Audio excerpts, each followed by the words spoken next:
Director here, and right now I am up on the bridge of the Anthem of the Seas with our fantastic captain, Captain Klaus. How are you today? Thank you. Feeling much better today than yesterday. So nice. My goodness. You know, one of the things that when it comes to adverse weather conditions in this particular company, this is not the first time that a cruise ship has gotten stuck into a bad weather situation. And one of the things that we've always found over the years is the most important thing we can do is keep all of you informed every step of the way. And I hope we've been able to appreciate that we've been trying to get you as much information as we can, as quickly as we can, as up to date as we can. And this is a video that we'd like to do, and Captain asked me to come up here to the bridge so we can give you the most up-to-date information when it comes to the weather, where we were, and also where we're going as we have changed course, and obviously making sure that everybody is comfortable on the way around. So, Captain, let's talk about where we're at and what we're doing. Thank you very much. First of all, I'd like to thank all the guests for their consideration and the patience in the situation that we were in, and I'd also like to thank the crew members for their fantastic job yesterday. It was amazing. I have to say that I've been with the company for 17 years, and I have 5 years in Alaska. And Alaska has a lot to offer when it comes to weather. I have been doing the entire South America. I have several seasons in Australia and New Zealand, and Vanuatu Islands, as well as in Europe. I've been sailing through storms and around the world and so on before, but what we experienced yesterday, that was something very special. I honestly have not seen low pressure that was not forecasted anything near what we actually experienced. When we, at 6:30 in the morning yesterday, I came up here to the bridge and sat down with some of the team members that had done the weather predictions, and we looked at everything. And we did a small alteration, as I told you on the noon speech, that, or actually at 10 o'clock speech, at noon speech, it became a 10 o'clock speech. But we went a little bit further to the west to give a little bit more room to that low pressure that was developing, of respect for this area where we are. But we were supposed to just have around 4 or 5 meters with seas, which is 12-15 feet, where for this vessel, well, it's very doable, and 40-50 knots wind, which that was what we were supposed to have, and that was at 6:30 in the morning. I talked to you at 10, so then and everything was nice and dandy. And I remember that I came off the phone with the Miami office at 1 o'clock. I walked onto the bridge as the wind started to pick up. And I said, you know, wow, there's some lashes of wind here that we stronger than what it was forecasted, quite a bit stronger, and it just didn't stop. It was just like it just started to boil around us, and just it developed so quickly. And that is the special thing, you know, that it just became so intensified in 1, 8, 9 hours. It goes from being nothing to a full-blown storm, and this is what you see it is at the moment. This pink that you have in here, that was a little bit further down here. The whole thing was not bigger than this, and was up here, and it just exploded. And we're not that many hours after. We're just 24 hours actually. So in 24 hours, it has moved from being this to what you see here. It's Mother Nature. It is. I'm telling you that it's a weird storm that we experienced, but the ship handled it very well. I must say, very well. Yes, it was uncomfortable, very uncomfortable, very scary for many. Not only our guests, but also our crew members that had not experienced this before. I have had severe weather before, but not to this extent, this extreme, sudden thing that you had that we had to deal with there.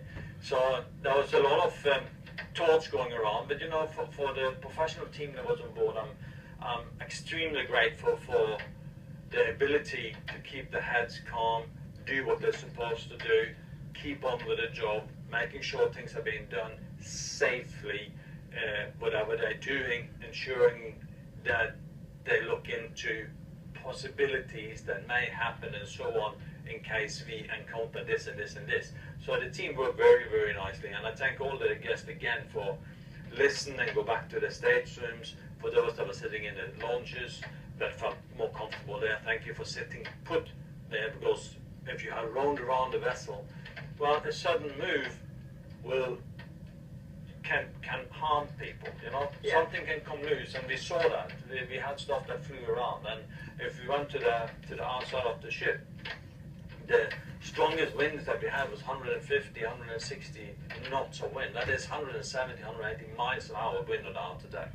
So for everyone that goes around today to have a look at it, they can see that the wind has made some damages to the vessel, some impact there. We have some of our satellite domes that's the covers was broken, and so on.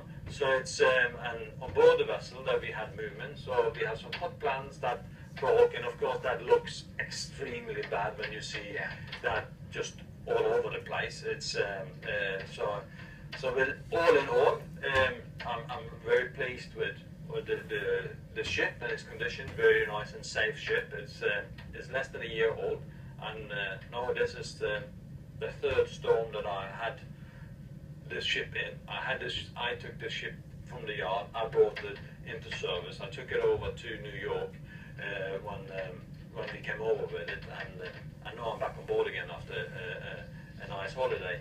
And of course now I got to learn this one. So now I have to say that I am comfortable with this ship. I can take this ship anywhere at any given time. Now this is now we know exactly what this ship is made of, so to speak, if you can use those terms. So, what's kind of interesting is, you know, you talk about the big potted plant that rolled over, that crashed, and then there's soil essentially that's there. First and foremost, this is a cruise ship that is built for marine operation, and to be able to perform and to be able to withstand these types of weather conditions, and obviously that was proven last night and yesterday and so on and so forth. And then there's the marine operations, which is what the ship is designed for, and then there's the pretty hotel operation stuff, right? And those are when, obviously there's certain parts of the ship that would never be on a cargo ship or a military vessel or anything like that. It's just there to make it pretty. And those are the things that are not necessarily built for the marine life, if you will, and we saw that yesterday. So if there's, you know, things that, you know, tipped over and things like that, it looks a lot worse than it is. But when it comes to the actual sheer safety of the ship and the actual sheer the way that this ship performs, that there was never a question. No, it was never a question. An exceptional ship. Very uncomfortable situation to be in. Let's not try to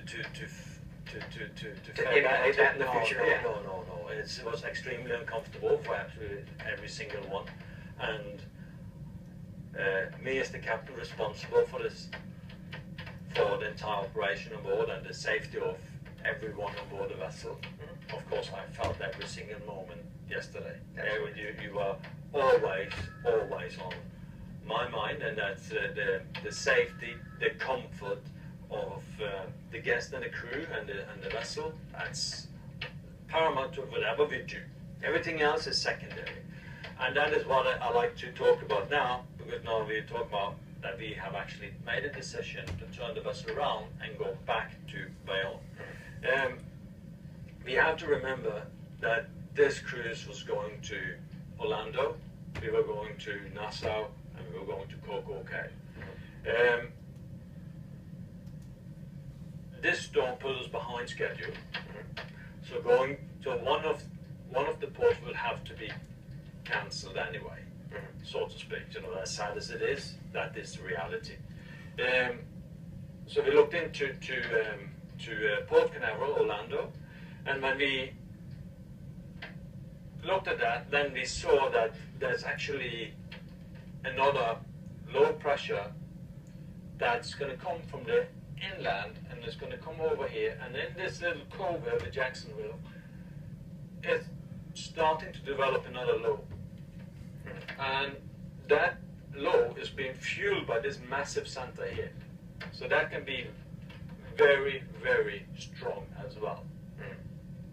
And as I said on the speeches, that I don't want to take you through another uncomfortable situation with this ship. Now we have been in a very uncomfortable situation with the ship. We have proven it to be safe but very uncomfortable. And there is no need for us to go through and to add on to that and make guests and crew that's already been scared or been in fear for the last 24 hours or 18 hours to have that manifested again.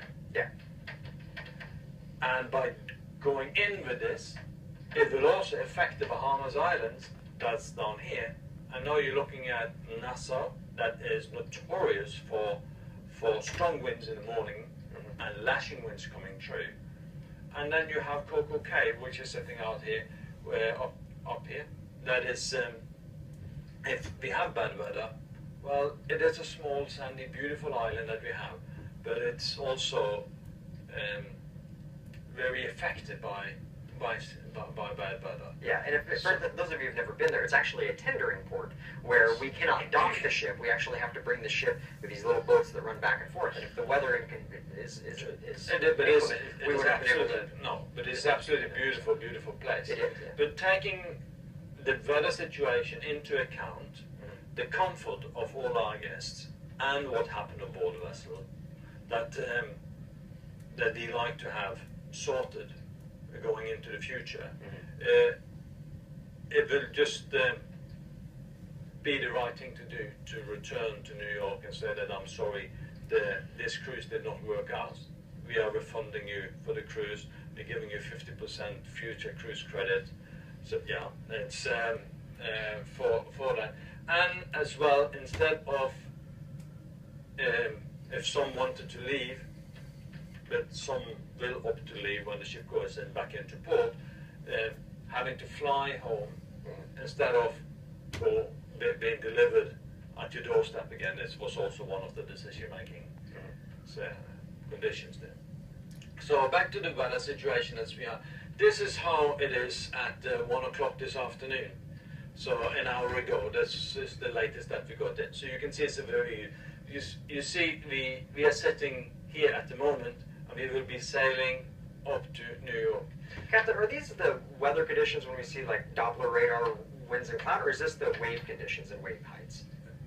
This is the moment we are looking at the wind, we are looking at the frontal system, and we are looking at the wave heights. Okay. And then we have precipitation here. Okay. So, and these, the red lines that you have here, they are isobars. And the red ones, they are for cold fronts or low pressures. And the blue one and the black ones, they are high pressures. The closer these isobars are together, the more wind we will have. Okay. Now this is also colorized to help us. So this pink was in here yesterday, very intensified pink, much actually sharper than this. But this is where we have most wind at the moment. It's moving out here. So you can see the front is here, and it's one here. So there you have the cold front, here you have the warm front, and you can see it's just moving up in this direction. We like to take benefit from the void space behind, and as this system goes to the northeast, this nice area will help us all the way along. So if we jump 6 hours ahead, okay, yeah, you can see that this is now moving out. It's freeing our route, and we will take advantage of the Gulf Stream as it comes up. We will further sail up the coast, and you will see that we are here. But now you see something happen to us here. This is the low pressure that I talked about. Let's go back one. Let's go back one here. So this is where we essentially be getting it to. This is where you see the snow here, the rain here, and you see this little thing here that is not little, but it's coming through here, and it comes over here, and there's kind of a vortex here. This is where this one starts to develop, and you can see the wind picks up to around 30, 35 miles an hour winds at this area, and you can see the cold front. So the low pressure is here, and there's a huge low pressure up here that is coming down to hell. So us sailing south towards Port Canaveral, we would have been in this area when this one developed, and then We're looking. let me see, there we go. Yeah. This is just before midnight today. It's already like this. So here you're looking at around 40, 50. So you're looking at this storm here. Mm-hmm. And it's already starting to be a storm. Well, we were sitting yesterday after we had finished before we turned the vessel around. That was when we had storm force winds. But this is the beginning. So you can see how quickly it develops that strong wind. Yeah, that's a So 6-hour block.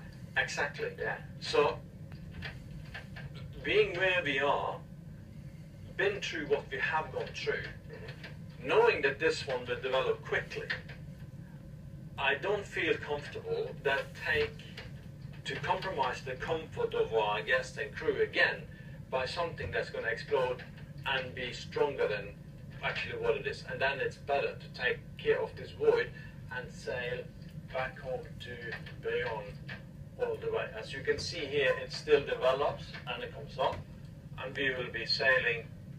Yeah, if you could just keep us in the blue, that would be great. That is what we will do. We will go a little bit from total to the coast. We will make sure that we sail nicely all the way up to Bayonne. Wow.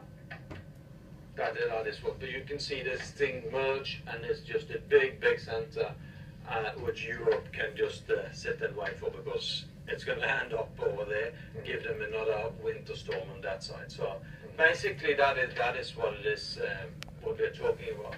I don't know if you like to, if we like to move over to another screen, so then I can show you from another system, just quickly, maybe a little bit more colorful. And to explain how that system outside Jacksonville is actually developing, and how we can see the area where we will be sailing is actually clearing up a little bit. For sure. We'll be right back just after this. All right, we went ahead and reshifted. We have another new fancy map here, Captain. What are we looking at now? You know, it's another mapping system that's out there for the mariners to use, and this is a system that is very popular among the professional yachting. Oh, okay. Yes. So it's from my days in Alaska and in South America and Australia and New Zealand, I find it's very accurate. Very accurate. It's a good one. Here you can see the system that we have just been dealing with or dealt with. What I wanted to show you here is how that is growing but become weaker and are starting to move. And here you can see this is later today, that this is now starting to form here. Yeah. Here we have this late this evening. This is tomorrow morning, or actually our midnight. And there you have tomorrow morning. And if you look at what's going to develop during the day, you see the red is just growing, that's intensifying. Yeah. And this is the area where we are sailing. This is the area where we want to go, just through here. So this does not look too good, and you can see it starts to spin here as well. So there is a possibility that this can be much stronger than what it's actually anticipated to be. And so for the comfort of everyone, I think we are doing the right thing to set the courses back home again, so we can lick our wounds, so to speak, and we can prepare ourselves for another beautiful cruise, which cruising is all about. You know? Absolutely. It's not about encounter bad weather and have bad experiences. We want to you to have a good experience, and that's why we go back home, and that's also why we were funding you everything, and that's why we give you the 50% future cruise credit as well, to make sure that we can bring you on board. We want to keep our relationship with you. We want to really, really make sure that you feel that this was a once-off experience, and that you can come back to us and have a very, very nice and good cruise experience. Absolutely. Well, folks, Captain doesn't know that I'm going to say this next, but I spent 6 or 7 hours up here on the bridge with you all yesterday, and I've never personally experienced something like this in my 13 years with this company. And to see the calmness in you and your entire bridge team put a bit more calmness on me. And I really wish that you all could have been a fly on the wall to see, because with the waves and the motion and the wind, it wasn't anything crazy. It was just simply you taking control and calling out the commands, and everybody had a job. Everybody had a job to do, and they did it well. From the commands that you had to the, just everything, charting and speaking back and forth, and how much power's here, speaking with the engineers, speaking with the bridge team, speaking with, the Coast Guard was in contact every hour, the Miami offices were in contact. It was crazy. I mean, it was, for lack of a better term, it was crazy to me. And my wife is on board, my mother's on board, my aunt and uncle are on board, and to have them on board and going through this whole situation, I felt so much more comfortable just seeing the operation firsthand. And I know obviously that's something that we are never going to broadcast and show in the staterooms, like, hey, look at what's going on up on the bridge. But I have to say, Captain, thank you so much. Thank you. Thank you for everything that you do. Thank you to everyone, and I'll see you all out and about during the rest of the day and also tomorrow. Absolutely. Thank you so much. We will continue keeping you updated if anything further develops. My entertainment team is programming a lot of entertainment activities. We're going to keep you all busy over the next couple of days and really make the most of the situation that we're in. Go out and enjoy our time here on board the Anthem of the Seas. And once again, Captain, thank you very much. Thank you. Thank you, everyone. Cheers.